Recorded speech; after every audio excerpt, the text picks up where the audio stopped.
네, 많은 의사 선생님들, 환자들이 다 알고 있는 사실 하나가 있습니다.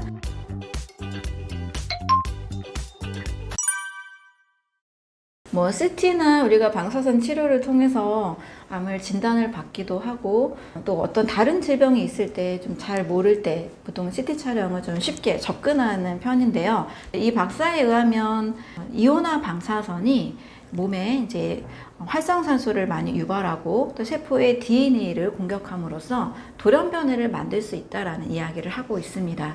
특히 어린이들의 경우에는요, 어른보다도 이온화 CT 촬영에 대한 그 후유증이 굉장히 강도가 크기 때문에 10배 정도의 성인보다도 더 큰 위험성을 가지고 있다고 합니다.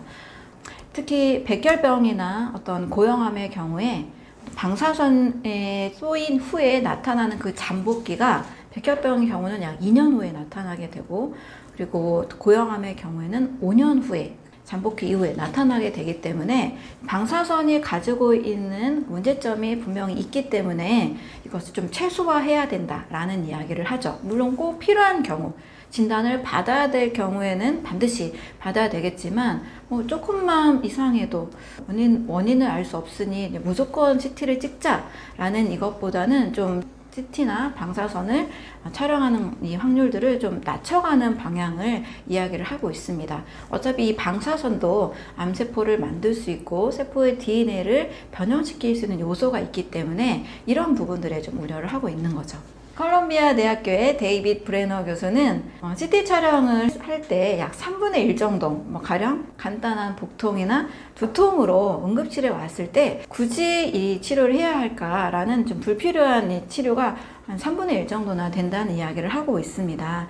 그래서 이온화된 이 방사선에 대한 좀 위험성을 알리고 있고 꼭 필요한 경우에만 치료를 하는 것이 더 좋다라고 이야기를 하고 있습니다. 임산부의 경우에는 초음파 진단을 많이 하죠. 초음파를 검사하면서 아이의 상태를 보기도 하고 임신의 과정을 지켜보기도 하는데요. 옥스포드의 아동암 연구 측면에서는 이 초음파를 통해서 태아에 미치는 아이의 신경계, 면역계, 생화계를 손상시킬 수 있다라는 가능성을 이야기를 하고 있습니다. 태아기에 초음파 검사를 받은 아이들이 이제 이후에 백혈병에 걸릴 위험이 훨씬 더 높다라는 보고들이 있기 때문에 이 초음파 검사도 무조건적으로 하는 것보다는 좀 꼭 필요한 경우에만 하는 것이 더 좋은 것 같습니다.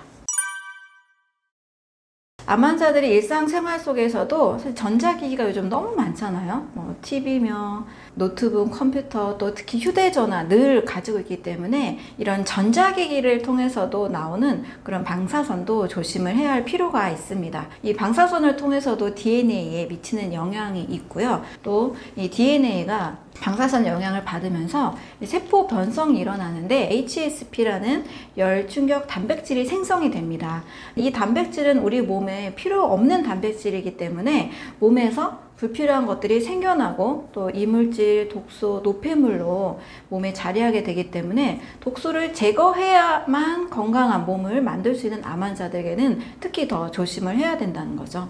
그래서 방사선 자체가 우리 자연의 원리하고는 맞지 않죠. 그래서 몸은 자연의 질서를 지킬 때, 자연의 원리를 따라갈 때 건강한 몸을 만들 수 있기 때문에 이 자연의 원리와 어긋난다는 측면에서 일상생활 속에서 만나는 그런 전자기기들도 암 환자들은 반드시 주의를 해야 됩니다.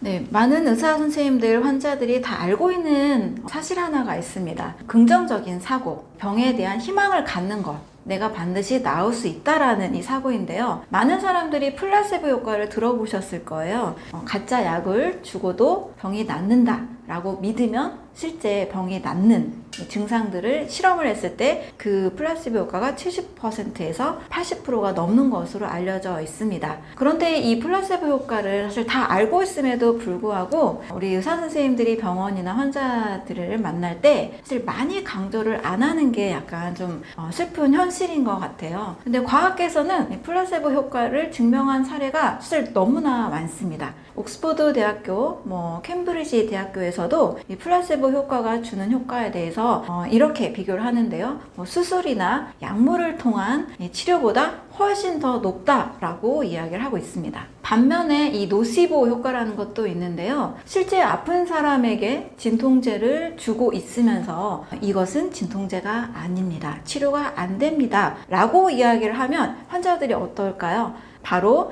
진통제를 맞고 있음에도 불구하고 그 진통 효과를 없게끔 느낀다는 거죠. 그것은 약을 주는 사람의 말과 또 그것을 받아들이는 사람의 마음가짐, 결국 희망적 사고가 긍정적인 기대를 갖는 것이 사실 치료의 거의 대부분을 차지하고 있다라는 이야기를 하고 있습니다. 하버드 의대에서는요, 실제 플라세보 효과를 이렇게까지 응용을 했는데요. 어떤 일이냐면 이것은 가짜약입니다. 이것은 그냥 설탕물입니다. 라고 주고서 환자들이 그것을 알고 먹었음에도 불구하고 진짜 약을 먹은 환자들보다도 2배 이상 더 증상이 개선되는 것을 확인을 했습니다. 그래서 옥스퍼드 대학교에서는요, 플라시보 효과가 질병을 치유하는 치유의 근원이다 라고 이야기를 하고 있죠.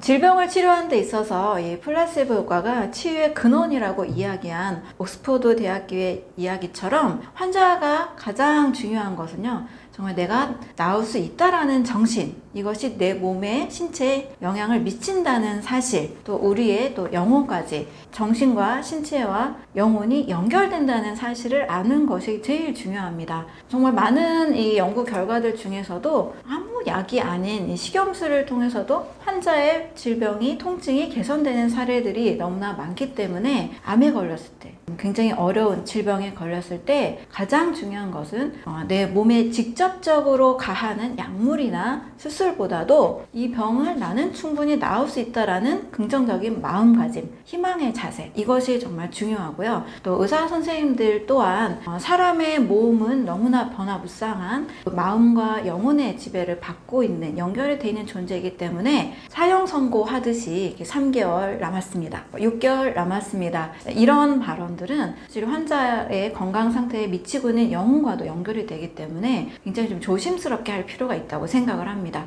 그래서 어떤 병에 걸렸든 몸이 나을 수 있다라는 희망, 우리 몸은 정말 굉장히 똑똑하고 또 살려는 반응을 하는 쪽으로 늘 움직이고 있기 때문에 늘 희망의 말을 우리는 주고 또 받는 것이 매우 중요한 요소가 되겠습니다.